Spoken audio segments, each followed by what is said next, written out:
Hey, welcome to Jazz Hands Piano. How you doing? Just a real quick one.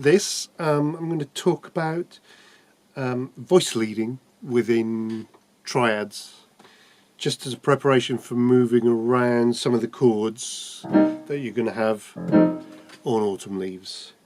So, just for those who haven't really looked much at moving around between inversions and that kind of thing, I'm just going to talk about that. So, for instance, if we go around the cycle of fifths in triads, that's going to look something like this.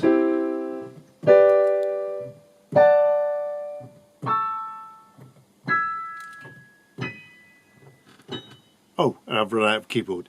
So I know that's a fairly simplistic way of looking at it. Of course, I can do this, etc. But it's much more helpful to learn about voice leading and how we can change between chords like this, etc. So I'm going to talk about that. The first thing really is to make sure that you're conversant with the inversions. So we start with root position in C. This is on the second line of your sheet. Start with C, root position, then we move up to first inversion with E at the bottom, and then second inversion with G at the bottom. And then we move to F, root position, first inversion, second inversion, and then we'll go to G, root, first inversion, second inversion. So once you're familiar with those and happy with those, then we can talk about moving between two chords with different inversions. So if you look at the chord of C and the chord of G, you'll notice they have one note in common, which is G. So we can use this G as a pivot note, really. So if we start with a C root position, then if we move to a first inversion G with B at the bottom, we have G at the top of both chords. So all we've done is we've moved down the two bottom notes. And this is what's meant by voice leading. Voice leading was developed in the Middle Ages by people writing music for choirs.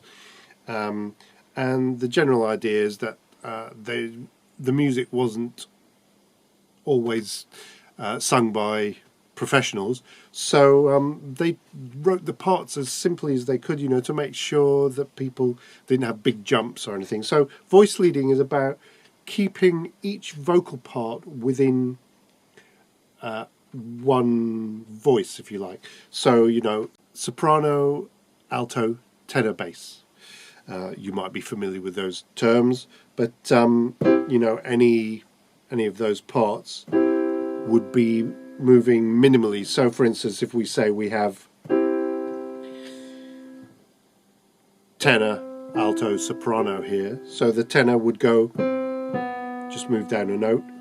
The alto would move down just a small bit, and then soprano is actually, in this case, is not moving.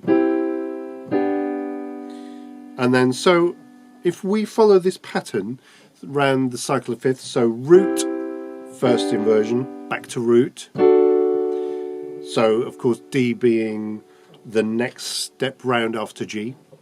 So again, root, first inversion in A, and following the pattern, so back to root on E, first inversion. You're getting the idea.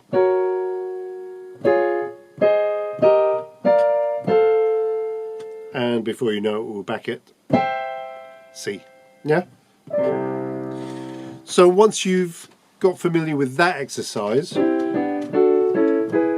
then you can start the one on the bottom, which is first inversion to second inversion.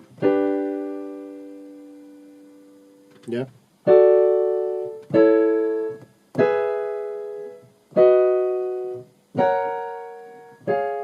Etc., etc. And I tell you, this is going to really help you to know your way around the keyboard. It's great. So it'll lay down a foundation for you that will stay with you for the rest of your life. So it's well worth spending the time. Hope that's of some help, and I hope that lays down some foundation ready for the autumn leaves chords, which I'm going to do next. So see you on the next one.